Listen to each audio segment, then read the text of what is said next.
we'd have like an intimate crowd of maybe 25 or 30. So obviously there's an interest in the subject. You know, Detroit's first entertainment district, as many of you know, is on Monroe Street.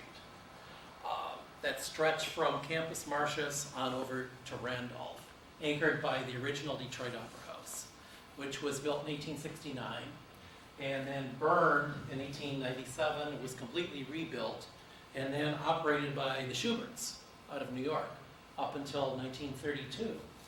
So the Opera House actually operated like a civic center. Yes, you had opera and operetta, and you had the symphony there for a while, but you also had the first movies were actually projected onto a screen at the old Opera House. Lots of civic types of events. It wasn't just opera. But that all ceased in 1932. The building really couldn't sustain itself because of the Great Depression. And so it was then turned into Sam's Discount Department Store, which remained there until the mid-1960s. So for a number of years, we didn't really have an opera house. Opera was presented at the old Light Guard Armory. It was presented at several of the movie houses downtown, including what we know today as the Detroit Opera House. Back when it was the Capitol Theater, in the 20s and the 30s, there was a company called the San Carlo Opera Company from New York. They would bring in 125 artists who would be on the stage for 7 days. So you could come each day. They'd stop the movies. You could come see a different opera each day, all 7 days. And then we had Civic Light Opera for a number of years, which was at Masonic Temple. There was also the Grand Opera Association many moons ago, which performed at Orchestra Hall. So, but Monroe Street, the first operas, first operettas, first symphonic sounds, first movies, first vaudeville. So very important street in terms of our heritage for Southeast Michigan. At one time there were a dozen theaters on that block. A number of the theaters for films were converted storefronts. The only theater that survives on that block is the National Theater, which is one of the few that was ever built by Albert Kahn. That opened in 1911. It's still, even in its abandoned state today, it's still a very beautiful facade. That white terracotta with the two towers with gold on top. And in its heyday, that entire exterior was all illuminated with exposed light bulbs. Really cool. A couple of years ago when Edison had their 100th anniversary, we sort of did a pitch to them. Wouldn't this be a great opportunity as you celebrate your 100th birthday and give back to the community to relight even the facade, especially for the Super Bowl. But the folks that own that building did get a small Super Bowl grant to clean the facade and put a temporary canopy on it. And that's about as far as $150,000 went. So, but the city, about a decade ago, the city put a new roof on it. So at least the water has stopped coming in, but it's still pretty bad inside. But, you know, we never say never, especially after what happened at the Opera House, what happened at the Gem, and some of our other jewels. So we had a dozen theaters on that block, mostly vaudeville at the time. Now movies, the first movie house on that block opened in 1905, which was the Casino Theater. Now, most people thought that movies were just going to be a passing fad. It would never overtake all of the other cultural entertainment that we had. But boy, were they wrong.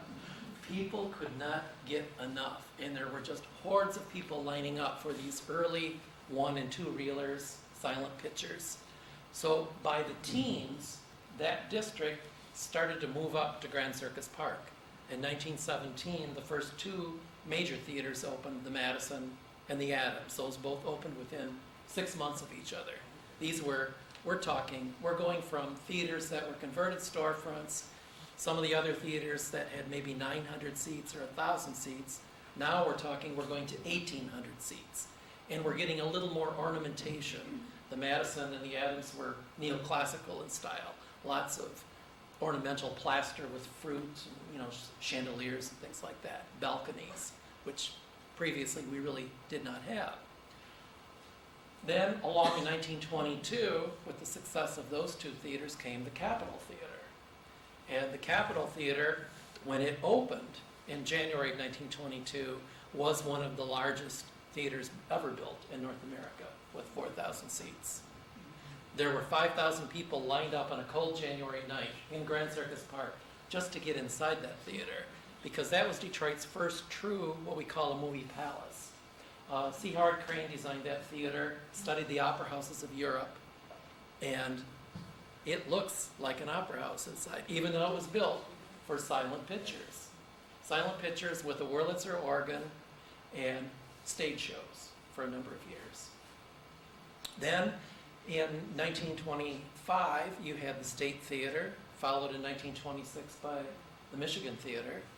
1928 was a real pivotal year downtown because the Wilson/Music Hall Theater opened that year, the Gem opened that year, the Century opened that year, the Fox opened that year, the United Artists opened that year. So that was a real heady time in Detroit. And that same year, too, the Fisher Building opened, the Guardian Building opened, the Penobscot Building opened. And that's when we were literally doubling our population almost overnight. So a gentleman came up to me earlier tonight and actually worked at the old Oriental Theater, which was another one that was built in 1926 right behind the United Artists on Adams. And that was a large 3,000-seat atmospheric theater that later became the RKO downtown. Howard Hughes ran that for a number of years. It was one of those, what we call a hard luck house. It was a little bit off the beaten path. It struggled up until the time it was demolished in 1952. They tried everything. First run pictures, exploitation pictures, wrestling matches, vaudeville, you name it. They were one of the first theaters to give free food away, free drinks, but they just couldn't get the crowds to come over. So the last theater to open in the district was the Telenews Theater, which was our newsreel theater, and that opened on Valentine's Day in 1942. And that still survives today as a nightclub, adaptive reuse. So, and it still has its sweet little 90-seat balcony. But newsreel theaters were very popular because, as a lot of you know, a lot of you went there to see if you could find loved ones on the big screen. You had newsreels, you had teletypes machines in the lobby. There was a newspaper reading room downstairs. WJLB had a radio booth downstairs and broadcast from that lower level for a number of years. So we had all sorts of, and a lot of these theaters specialized in different product too. Certain theaters played comedies because their patrons loved comedies. Others played mysteries or drama. So every theater had its specialty. Now in the 20s and the 30s, when these theaters were, a lot of these downtown theaters were operated by the Kunsky organization, they actually printed every week. It was called Film Weekly News, which was like a little newspaper, digest-sized magazine. That was news about all of these theaters, news about upcoming pictures, news about movie stars, things that were going to be coming to these theaters. There was also another little publication called the Munz News, Munz, which was published for the West Side theaters, the Riviera and the Riviera Annex, some of the theaters off the Grand River. Then there was another one called Photoplay, which also heralded neighborhood theaters. So we had a lot of ways to find out, other than the newspapers, of what was going to be coming to our theaters. Back in the 20s also, you had a lot of these, particularly the downtown theaters, besides the movies, of course, you would also have stage shows. Of course, the Fox and the Michigan also had big bands. The Fox Theater was probably more unique than most of the theaters because the cost of admission there, not only did you see the picture, but you might see a cartoon, a newsreel, you had the Fox Orchestra, you had the Fox Ballet Corps, and the Fox also had its own version of the Rockettes called the Tillerettes, which was a 32-member team of precision dancers. And the Fox also got the Fanchon and Marco stage shows. Fanchon and Marco was a company based in Los Angeles that produced stage shows for a number of the Fox theaters around the country. So a lot of these big theaters downtown were built with studio-infused money The Fox Theater was built by William Fox, who founded 20th Century Fox Studios. His wife, Eve Leo Fox, was responsible for furnishing the theaters and traveled all over, to get furniture and tapestries and things like that. The United Artists Theater was opened, of course, by United Artists Studios, which was Mary Pickford, Douglas Fairbanks, and Chaplin. Charlie Chaplin, and I think there was one other United Artist, wasn't there? But the switch for that theater was flicked on in Hollywood to turn the lights on by Gloria Swanson. The Adams Theater for a number of years was programmed by MGM, and the Adams showed exclusively MGM product for a number of years. The Capitol Theater was aligned with Paramount Pictures, and for a short time, from 1929 to 1934, they actually changed the name of the theater to the Paramount Theater. And that theater also received stage shows that were produced by Paramount, called Paramount Publix stage shows. Publix, like the supermarket chain in Florida, Publix, was the exhibition arm of Paramount. So those shows went into the theaters that were controlled by that studio. By the early 50s, though, the government felt that the studios controlled too much of the industry. They were making the pictures, they were distributing the pictures, and they were putting these pictures in the theaters that they owned. So there was the consent decree in the early 50s, which sort of stopped a lot of that. And it kind of came back to us a few years ago when a lot of these chains really sort of got around that. The studios were doing business as all these different names, but still had percentages of interest in the theaters, and then also had different arms of the studio in order to get their pictures in the theaters. Like they would have, an independent arm that did art pictures, and then there became too powerful in some of the cities. Like AMC really owned, like Chicago, for instance, and then they had to divest themselves of some of the theaters there several years ago. And unfortunately, that's what happened in our market here too. We had a lot of great local chains here.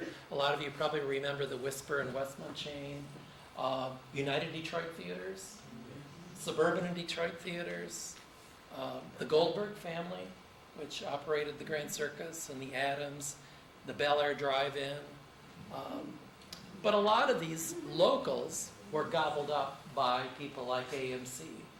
So, which of course then became part of Lowe's Cineplex. And, Star Theaters out of Grand Rapids came to town in the 80s and started building multiplexes, and then even they were taken over by Lowe's Cineplex initially, and then AMC. So we really don't have much competition anymore. In terms of local chains, it's pretty much MJR Theaters and Phoenix Theaters. You'll see Corey Jacobson in our little video here in a few minutes. Corey worked for United Artists Theaters in Wisconsin, was sent to Michigan to open up a new complex on Haggerty Road. United Artists went into Chapter 11. He was without a job. AMC had closed their complex that wasn't even a decade old at Van Dyke and 8 Mile. They had had a lot of problems there and really weren't taking care of the facility. Corey saw some opportunities there. He came in, bought out the lease. AMC had completely stripped the building. There was nothing left in there. No seats, no screens, no nothing. So he came in, saw an opportunity, was able to get some loans, took all the metal detectors out, all of the thick glass, the bars, all of this kind of stuff that was so depressing about that theater. Turned it into a much more family-friendly theater with 10 screens, and then went back to showing family-friendly and first-run films without metal detectors and bars and things like that. And then that also became one of the first theaters to have self-serve soda and do-it-your-own butter, which has now gone on to a lot of other theaters. He then took over another failed complex out in Farmington at Middle Belt and 9 Mile, another failed United Artists complex, gutted it, redid it, very successful. Last year he did the same thing in Monroe, taking over another failed United Artists Regal property. And now he's building a new 16-screen digital complex at 23 Mile in Van Dyke. So these are the types of people that we like to, give our business to, people who are putting their money in the community. 20s and 30s and 40s, of course, stage shows and movies. One of the interesting things, I think, was the Fisher Theater. The money that was spent to build the Fisher Theater, which was over 2,000 seats, sort of a Mayan, Aztec-style theater, complete with stage shows and a huge Wurlitzer organ. And yet, it never played first-run movies. It was always a second-run house, or a move-over house, or a double-feature house. But, gee, back in the 30s and the 40s, you could spend 35, 40, 50 cents to go see all of that. Riviera was another one. Our neighborhoods here had tremendously large theaters. The Fisher, the Riviera on Grand River. The Riviera was so successful with almost 3,000 seats that they had to build another theater south of Joy Road on the same side of the street called the Riviera Annex. And then you had the Ramona. A lot of people came up to me earlier tonight with remembrances of the Ramona at Gratiot and 6 Mile, another very large neighborhood theater. Someone else was asking about the Hollywood Theater. That was another 3,000 seat palace on West 4th Street at Ferdinand Street. Again, another hard luck house. Off the beaten path, the city fathers felt that with the success of downtown and the Michigan Central Station, that the city would be progressing on a southwestward movement, and it didn't. And of course, parking was an issue, getting product was an issue. So by the late 50s, that theater bit the dust too, which was really tragic because it was one of our more beautiful theaters. The Redford is another large neighborhood house that still survives today. 2,000 seats, it's been restored, still showing classic pictures, still had one of the few theaters in the state left with its original organ installation. The Macomb Theater is still there, even though it exists as a nightclub and a concert theater. Other areas where you can still feel a little bit of what it used to be like. There's still the Allen Theater downriver, which MJR Theaters operates. Originally a single screen. AMC had it for a while, turned it into a 5-plex. The Civic Theater, which is owned by the city of Farmington, still shows second-run pictures and occasionally classic pictures. Still, and there's another theater in the balcony. The State Wayne Theater in Wayne on Michigan Avenue still has a glorious curved marquee that just drenches the pavement at night. We still have a few. The Penn in downtown Plymouth, which has been saved. So we do have a few places that we can still at least experience somewhat of what we had. I'm going to show you a little, this is about 6-7 minutes long. This is what we did for the museum this past year for the Real Story exhibit.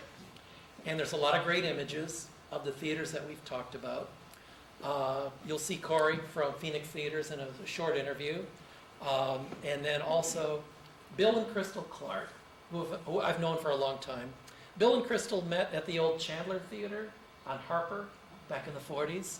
They loved the business so much that they started their own business, Clark Theater Service. They booked probably just about every single indoor house and drive-in in the state of Michigan, plus parts of Ohio and Indiana. And when you look at this, I know you're not going to believe it. Bill turned 95 this year. Crystal turned 85 this year. And they're both still involved in the business. They're business partners in several theaters. They still go to the reviewer screenings every week in Southfield. And Bill can tell you how much, which picture played where, how much it grossed, how many people went to see it, how much concession stands sales they had for that picture, all the way back to the 40s. He's pretty incredible. So and Crystal too. So great. We'll go ahead. Go ahead and show this one. All right.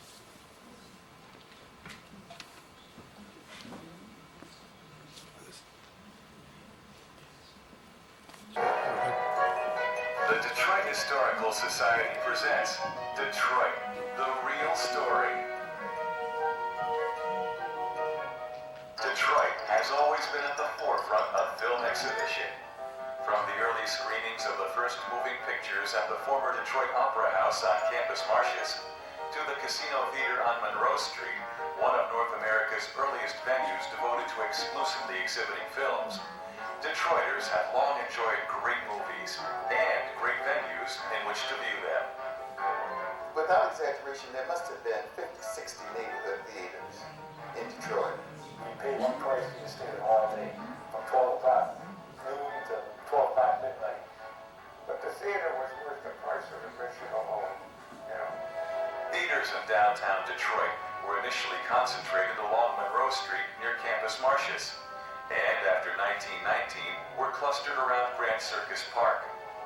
Throughout the first half of the 20th century, Detroit's residents enjoyed viewing films at majestic downtown movie palaces, many of which were crafted by renowned architects. For those who lived far from downtown, the expansion of streetcar and later motor coach lines out Woodward, Gratiot, Michigan, and Grand River Avenues paved the way for the growth of many neighborhood and early suburban theaters. As these cities around the country were spreading out, then these perimeter areas, some of them became prime spots for deluxe theaters. Witness at the Fisher, the RKO uptown, the Cinderella on the east side. The theaters were divided up. There were neighborhood theaters, downtown theaters, and drive-in theaters. The downtown theaters were sort of dress-up events in those days. It was a place to really go out, and one felt that he had to be dressed properly for the downtown theaters, and they only showed first runs. The neighborhood theaters would receive movies after they left downtown, and that's where we would go in groups. As a child, it was every Saturday. All the kids from the neighborhood would go en masse to the East Side Theater, later the Rialto. Economic and demographic changes of the 1950s and 1960s dramatically altered film exhibition in Detroit, as well as the movie-going experience. Following World War II, residents began leaving the city for homes in emerging suburban cities. By the mid-1950s, Detroit's once viable streetcar and interurban train systems were no more, as individuals relied on personal transportation to transport them to work and to their leisure time activities. During the second half of the 20th century, the movie-going experience changed significantly, as theater owners utilized gimmicks and new technology to woo patrons away from their televisions. The dish giveaway was probably the biggest gimmick that I can recall. I'm sure there were others, but that was a big one. On dish night, everybody was holding their dish very, very tight. If one of the women would drop the dish, of course it would land on the floor with a big crash, everybody would clap. You know, I wasn't married at that time, so if I wanted to go on dish night, I didn't take a dish. Well, that was practically sacrilegious. If you were a lady, you took a dish, but I never did.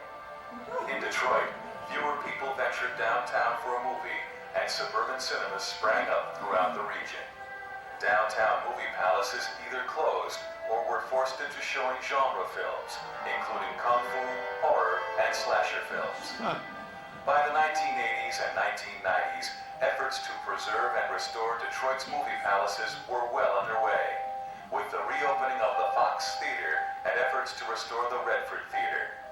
Many neighborhood cinemas were closed as patrons increasingly visited multiplexes operated by large theater chains. Detroit, the Real Story, showcases the rich history of Detroit's vast network of theaters, large and small, chains and independents, ethnic and specialty venues, and little-known cinemas from the early part of the 20th century through today's multiplexes. The exhibit also explores some of the extras, from popcorn to 3D glasses, that made the movie-going experience so memorable for millions of patrons. You have that experience that's outside the home, and it's a communal experience, and the film takes on a very, very different quality. And I think there has to be a difference in our industry between what is film and what is television. And I think that certainly something will be lost if these things go away. And I think that we have a chance to go back to something again that people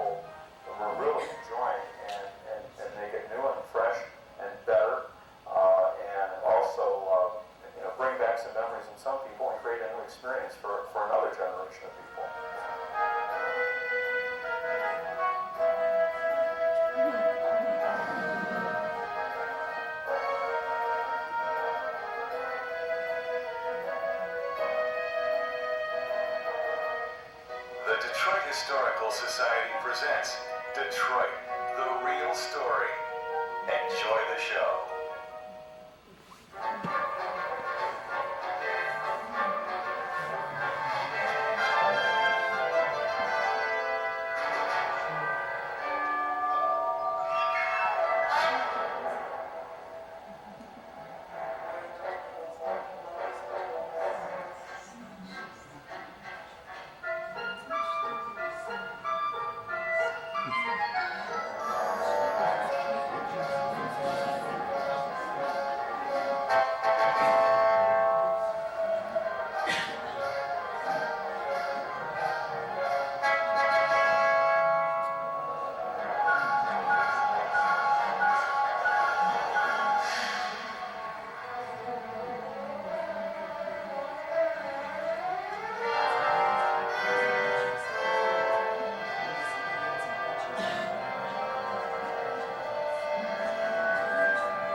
Another DVD then?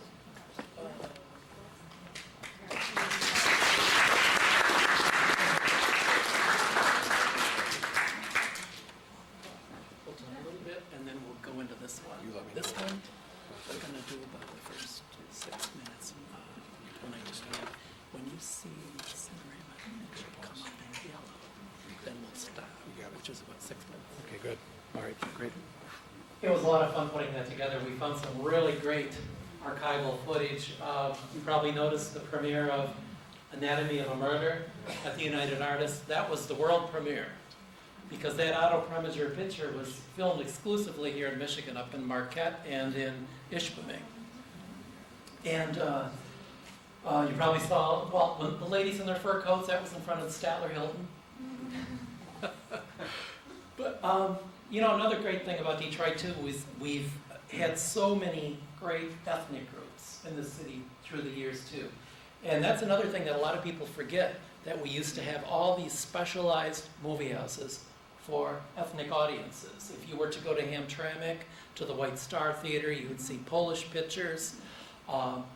If you wanted to see African-American pictures, there were a number of theaters on Hastings Street.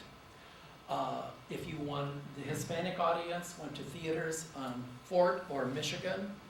Recently, I found some pictures at the Burton Collection of the Azteca Theater, which I was not aware of, which was at Brooklyn Street and Michigan Avenue.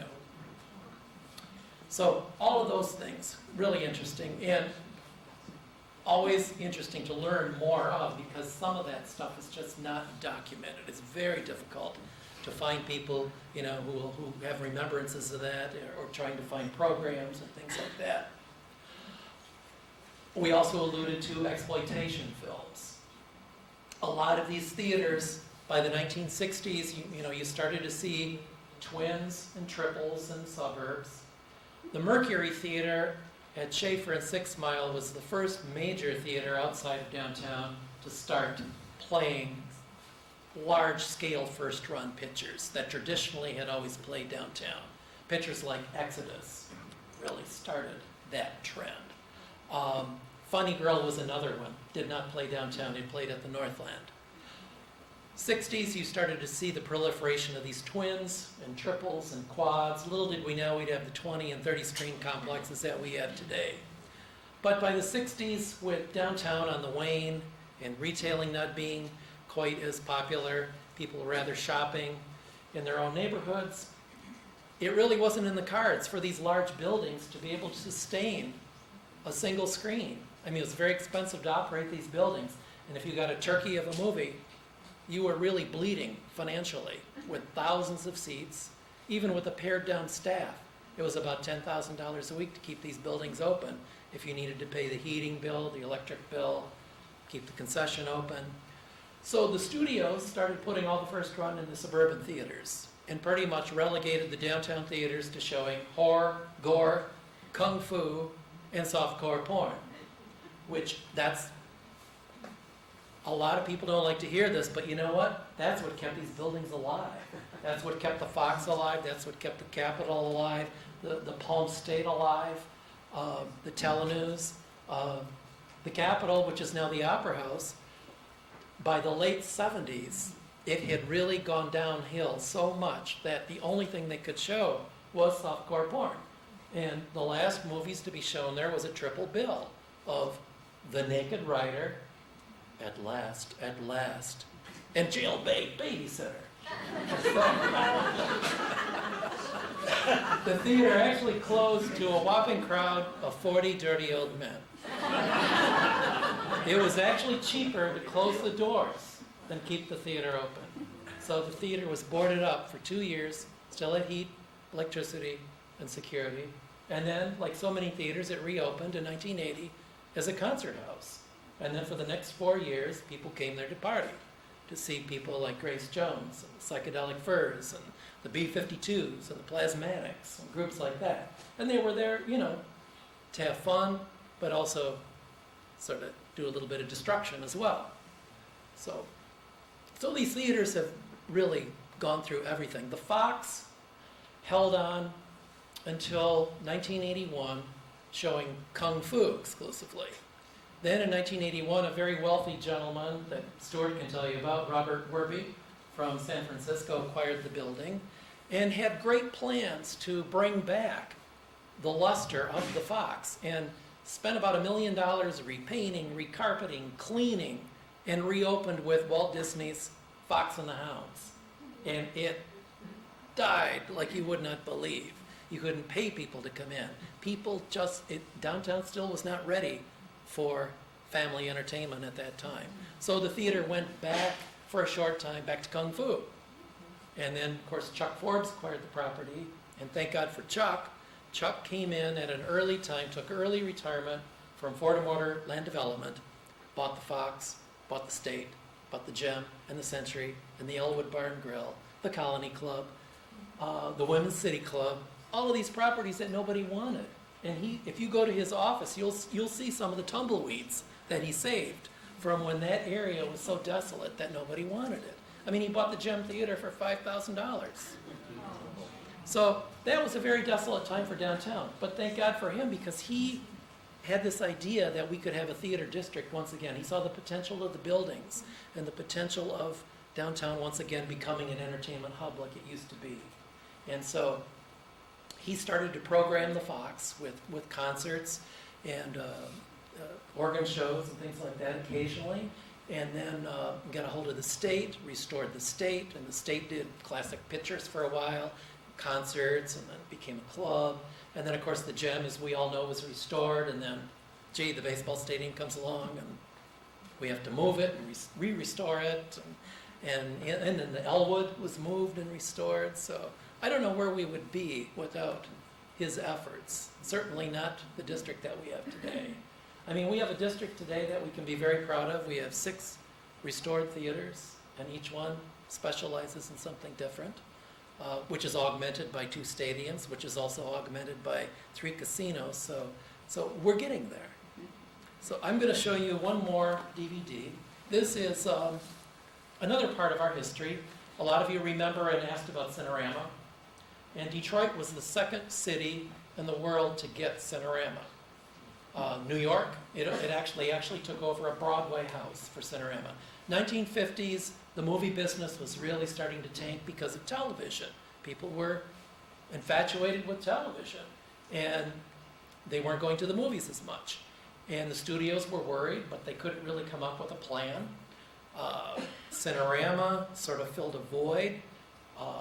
Mr. Gaskin, who owned the music hall at the time, remember, music hall was the Wilson Theater, built by Matilda Dodge Wilson, who built Meadowbrook Hall. It was renamed in 1945 when the Detroit Symphony moved to that theater. But by 1949, the Symphony ran out of money and had to leave, and then they went back to Masonic Temple. So the theater sort of languished. Mr. Gaskin was a steel executive. He felt sorry for it. He bought the theater. He thought he could really program legitimate theater. He tried to work out a deal with the Schuberts. They didn't want to hear it. So he had this building with nothing to put in it. And he had been in New York trying to find some shows to put into the theater.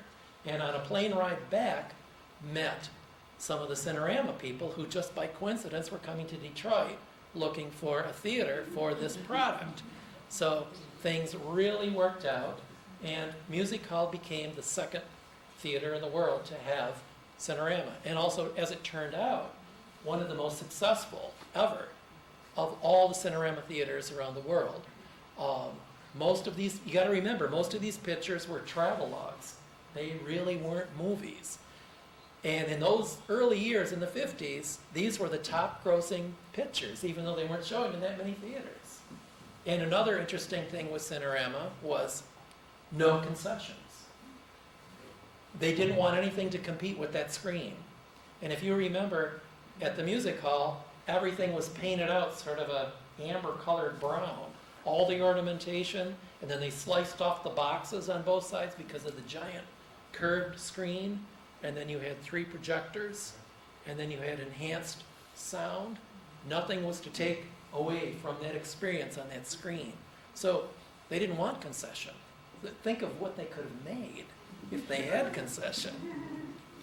So, and then we also had a second Cinerama theater. It was marketed as Cinerama. The old Cass Theater was renamed the Summit Theater, because at one time both theaters were operated by Beacon Theaters, which was a national chain. And the Summit, even though it was marketed as Cinerama, it was 70 millimeter blow up. That was pictures like 2001: A Space Odyssey, Ice Station Zebra, Cinerama Russian Adventure. They weren't the true Cinerama format. The last movie to be shown in true Cinerama format was MGM's How the West Was Won. So I'm going to show you, this is a film that we actually premiered at the Redford, I think 2 years ago. We brought the filmmakers in from California. I had seen a screening of it and was blown away by it. It's an hour-and-a-half movie. And it We're not going to see the whole thing. We're going to see about 5 or 6 minute clip, which actually will act as a trailer and hopefully get you to buy the DVD. The DVD just came out on Time Warner Home Video. They've been trying to get it out on video for 2 years now. But these filmmakers spent almost 5 years lovingly making this picture dedicated to Cinerama. Can you turn the lights on? Yeah, you know what? Let me do that. Let me grab that. There's someone- Yep, I sure will, right now.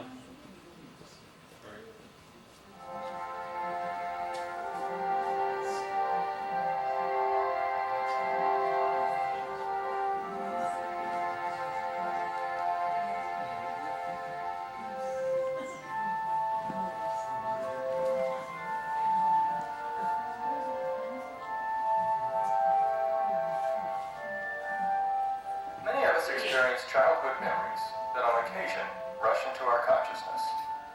A memory that has invaded my mind on numerous occasions was when I was only 6 years old, and my parents took me and my sister on a special trip to St. Louis, Missouri. On the last day of this visit, we arrived at a very large, ornate old movie theater. It was as if we walked into a sultan's palace out of the Arabian Nights. It was the Ambassador Theater, and it was specially set up for a new kind of motion picture event. Here, we were to be treated to an unusual giant screen movie that would lift us out of our seats and take us on a trip all around the world. I am not alone with this memory, for there were millions of children all through the 1950s and early 60s whose parents took them to one of those special theaters to see and marvel at these amazing travel adventures. Through the years, I've always wondered whatever happened to this old film process, how it started, and how it finally faded away, and why it had had such an impact on me and others. So I decided to find out, and this documentary represents what I found.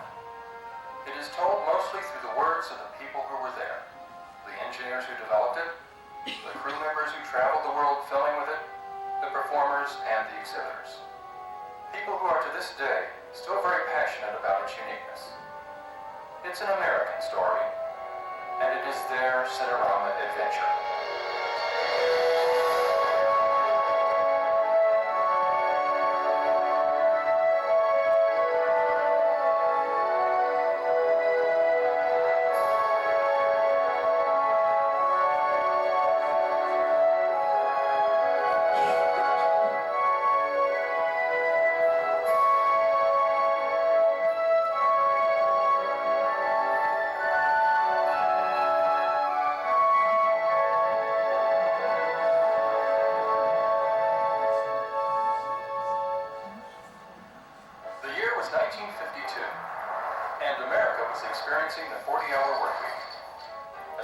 buying new cars, moving to the suburbs, and contributing to the baby boom. Attendance at national parks doubled from 1948 to 1952. And then there was television. In 1949, there were 950,000 sets in the nation. But by 1952, the number had grown to 11 million, and attendance at America's movie theaters had suffered drastically. The average weekly attendance in 1948 was 90 million. By 1952, it had slipped to 56 million. Hollywood studio executives were stumped as to what it would take to get their audiences back into the cinema. Meanwhile, in a large indoor tennis court in Oyster Bay, Long Island, a small group of engineers worked feverishly to rework a declassified World War II motion picture training device. Upon completion, the heads of all the major studios marveled at the impact of this new process, but soon rejected it as too complicated and impractical. Undeterred, the inventor and his team of filmmakers rented a large Broadway theater to premiere their new process. Little known to the film world, this process was about to change the face of motion pictures forever. It was September 30th, 1952, and they called it Cinerama. Hello, everybody. Lowell Thomas speaking, welcoming you on behalf of Cinerama Productions as well as myself. You are about to see the first public exhibition of an entirely new form of entertainment. We call it Cinerama. It's a novelty, but it's far more than that. It's the latest development in the magic of light and sound. The pictures you are now going to see have no plot. They have no stars. This is not a stage play, nor is it a feature picture, nor a travelogue, nor a symphonic concert, nor an opera. But it is a combination of all of them. In fact, it is the first public demonstration of an entirely new medium. Ladies and gentlemen, this is Cinerama.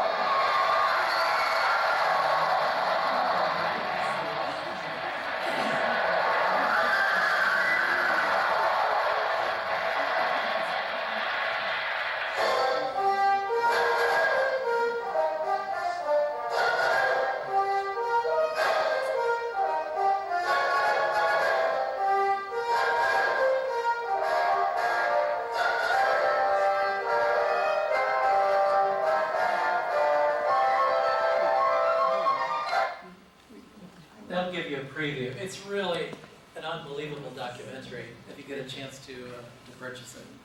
And that warehouse is in Los Angeles, and that's how all of that film has been stored. And Cinerama is actually owned by Pacific Theaters, which is a Los Angeles-based chain of movie theaters. And they allowed the filmmakers to go in there and actually restore some of that in order to get it into the documentary. And then they came up with a new format called Smile Box to recreate in the documentary what the feel and the look of the curved screen would be like. So really cool. They're working on a new documentary right now in the Cannes Film Festival, which hopefully will be out next year. We're thinking about bringing them to town for that as well. We should probably take some questions from you, and I know some folks wanted to actually also comment on some I can things. shut that off, turn the lights on. So just raise your hand and I'll run out to you. I just wanted to know your background. What about the Northtown Theater? That was the one that I lived at Saturdays and then Friday, Sundays, and loved the double clock. And just so folks know, the Northtown was on 7 Mile, right? East 7 Mile. I'm 7 Mile right. East 7 and Vanda. And is that still there? Is there a church there, or? Yeah, I haven't been by there in years. No? Can't comment. Level, wasn't it? Yeah.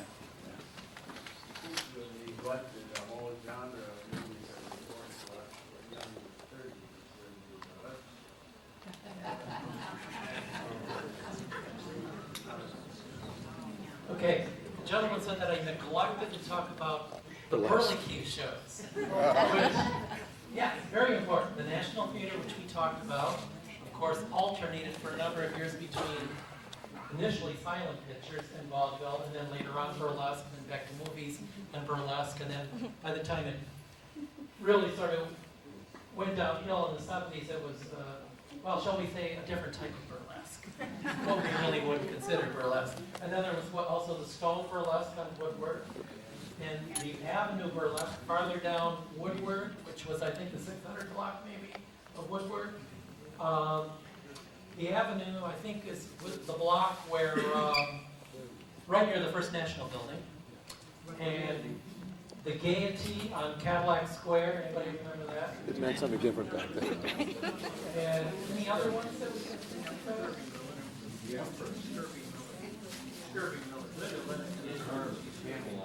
Linda, you used to go see Scurvy? Let's just go through Scurvy, what?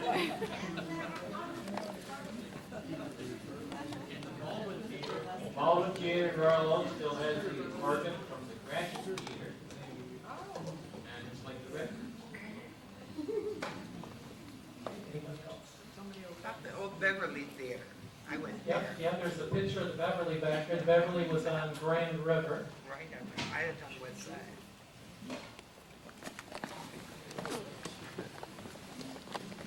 I think you mentioned one I grew up with, but I found out later on they changed the name of it, the Palms.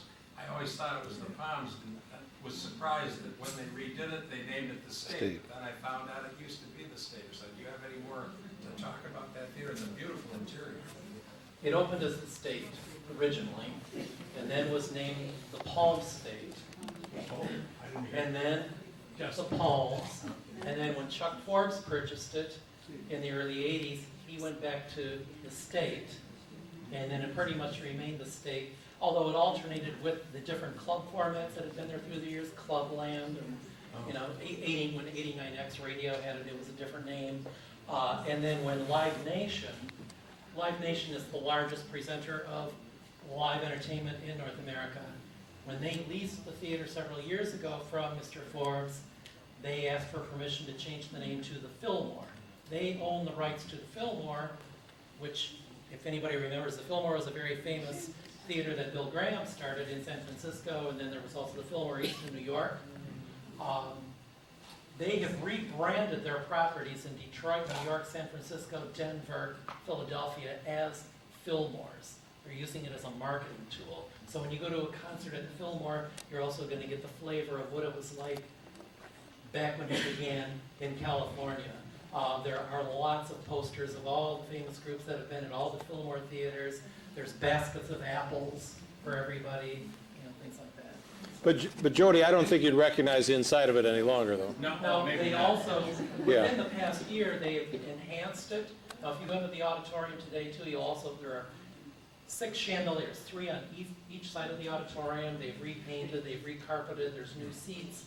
The loge level has been redone. The next big project that they want to tackle is that ceiling with the big dome. That carving was beautiful. And they also want to re-lamp the entire ceiling, too, the dome, because most of those lights don't work anymore. You might wish to mention that the old Redford Theater still is in existence. They have movies every 2 weeks and organ recitals before and at admission or intermission time during the movies. It's very nice. Old Barton organ. Right, the Redford has one of the few original organ installations left in the state. The Redford, I think the Fox with its 2 organs, the Michigan and Ann Arbor, Senate, and the Senate. Yeah. The Organ Society, yeah. I just want to find out when the talking movie started in Detroit. The question was, when did talkie start? I think that was 28. Correct me if I'm wrong, about 1923 or so? Really? 29? 1929?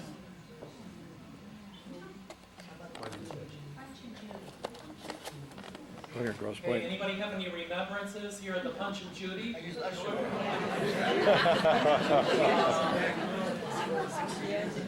I can remember going there to see Rocky Horror Picture Show. Towards the end. I know a lot of people don't like that. I remember going to the Esquire. Yes. And the one that really made me mad was when St. John's shut down the woods. Oh. Yeah. So I could walk to the woods. And you could wait almost right up till showtime, and you still wouldn't be late. And I can remember going to the woods, gosh, I think it was about 1970 when they actually twinned it. You know, and then of course in ensuing years, AMC, well, let's make one more auditorium, and then remember the screening room when you went in, and then on the left, I think it was about 45 or 50 seats. I mean, every square inch of the place became a screen. Cinderella. Cinderella, East Jefferson at the Bend. Anybody have any remembrances of the Cinderella? Oh, yeah. Yaloma? Yaloma.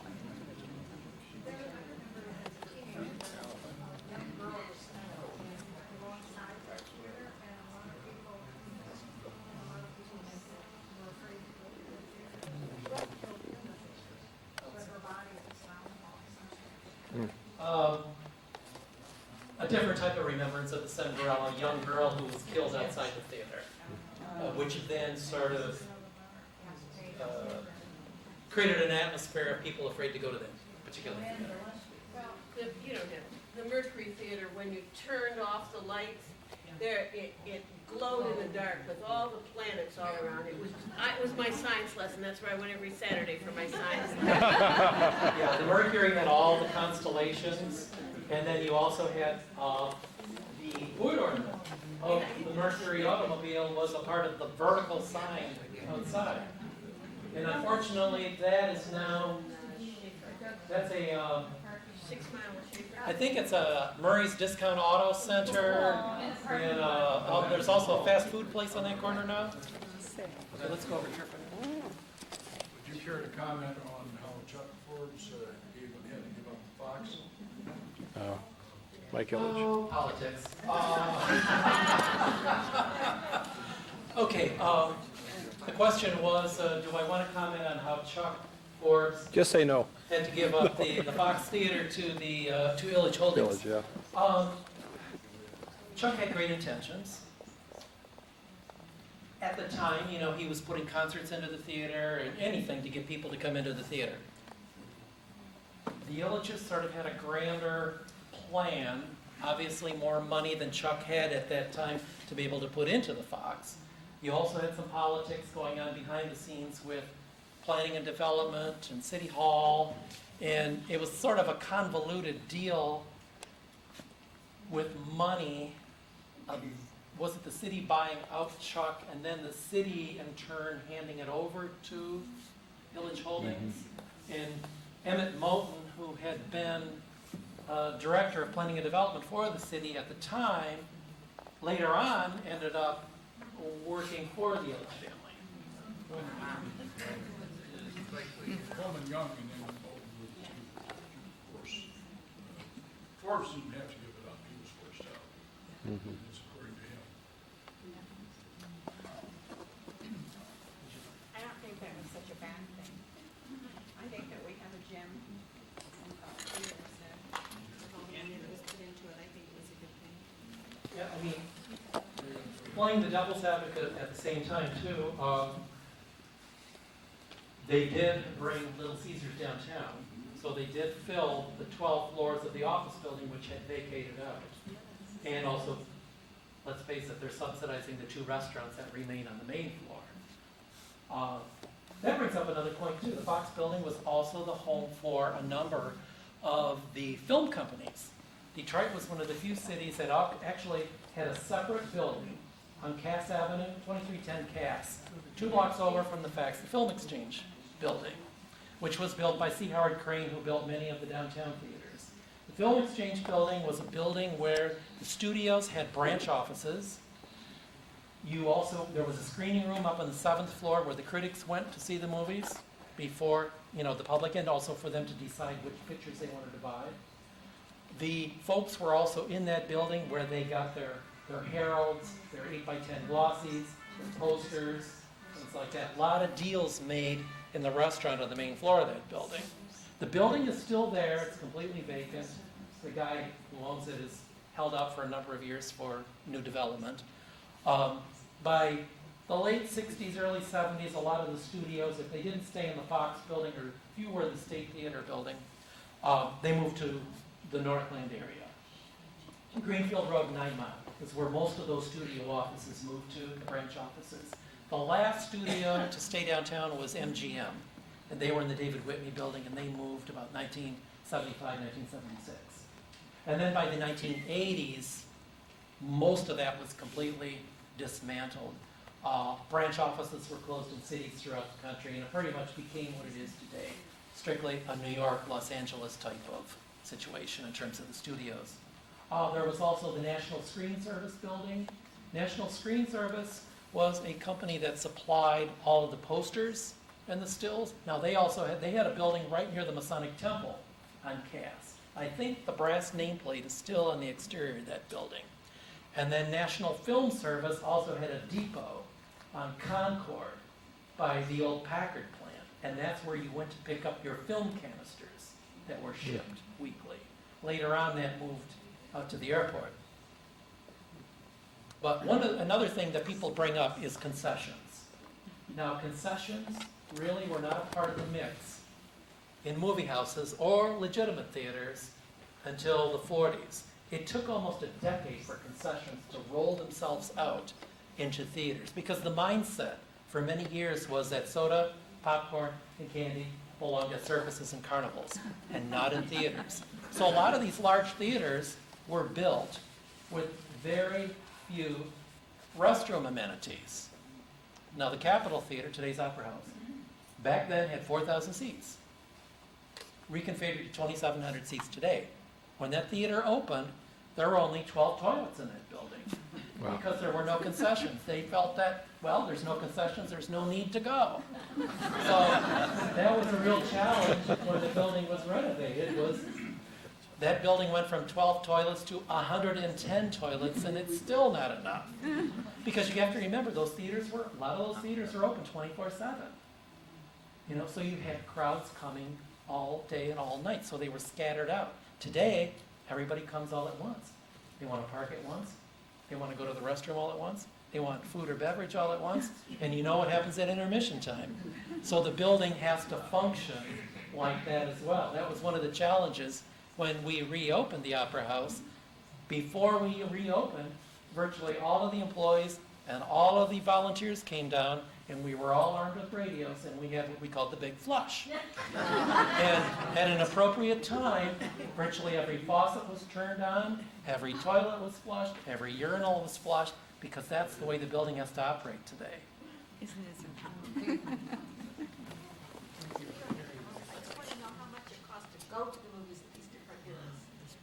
Well, it depended on the theater. A lot of the neighborhood houses, were 10 cents or 25 cents. Remember, first-run movies for many, many years were downtown only. It took weeks and sometimes months for those first-run pictures to make it out to the neighborhood houses.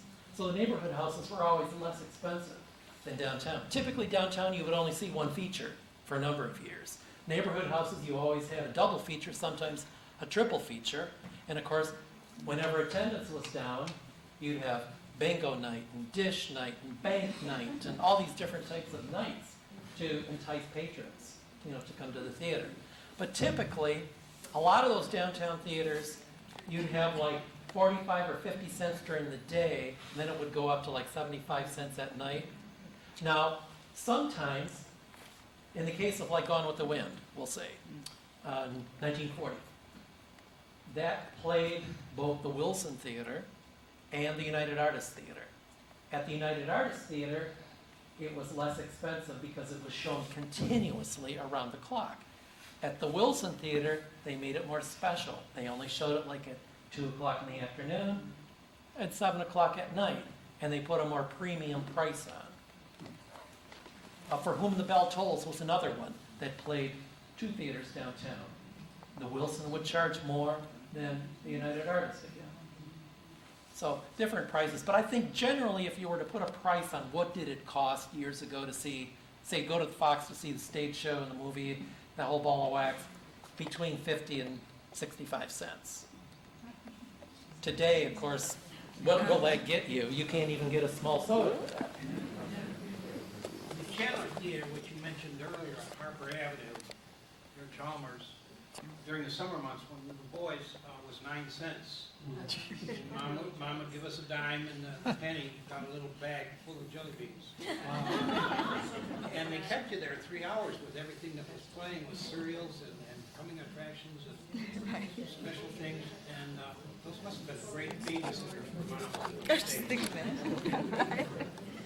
Do you know anything about the Shores Theater?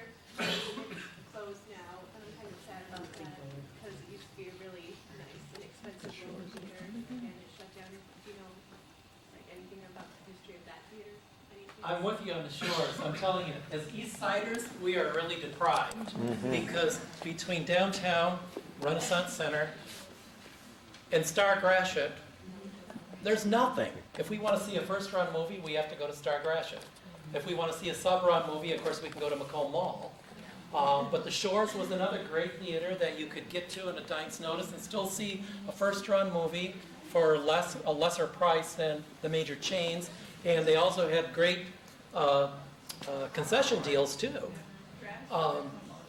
The problem with the Shores right now is the owner wanted to, of course, add more screens.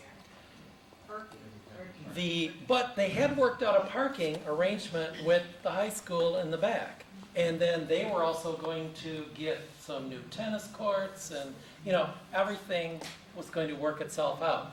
But some of the local businessmen on Harper there were afraid that too many people would come once it became a 5 or 6 screen theater, and it's going to take away all their parking, and they're going to lose business. And despite the fact that with 6 screens, it's going to bring more people to the neighborhood, give more business to the coffee shop, more business to the restaurants. Gee, people might even stop in at the hardware store, you know. So that has been tied up in litigation, and the last I heard, it had been scaled back to, I think originally he wanted to do 8 screens, and then he scaled it back to 5. So anybody have an update on that? And between what's going on with the city and... Still going on? Settlement on the Kathy parking. side? The one is still, that one restaurant's still taking it to court. There's 2 restaurants on it. It's really too bad because that was initially a couple of 30-year-olds, of course, reopened that theater. And, you know, it's really been a story, you know, one of those storybook comeback type stories. Yeah, that was a young man that bought that. Yeah, like he was 32 years old. Am I in your way? Oh, foreign film houses of the 60s and the 70s. Anybody remember the Trent Watts Trim? I don't Wentworth, which is still there. It's a church. And that played a lot of first-run process exclusively. There was on the east side of Coronet. Anybody remember that?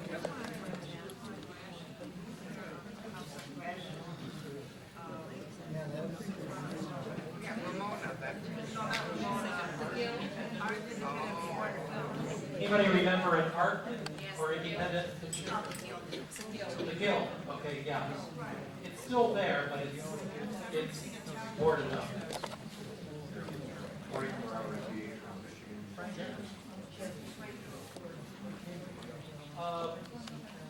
Question was, what were some of the houses on what was then Skid Row on Michigan Avenue near the phone company? Actually, a gentleman came up to us earlier tonight and said he used to frequent both the Loop Theater and the Times Square Theater, which were both in that area. Those were 24-hour houses, grind houses. And well, the National was for a number of years too. And then there was also another one on Michigan, right near, Woodcomb Avenue.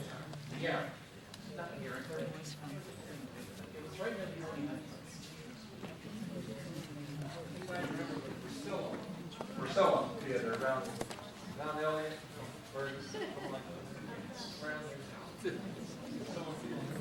Anybody remember the Priscilla? I don't remember the Priscillas, but one of the saddest things for me is to go to the west end of the Michigan Theater building. Oh, parking garage. Look through the parking lot, right straight into the building, and see the old stage, and some of the curtains are still hanging. They've made that a parking garage.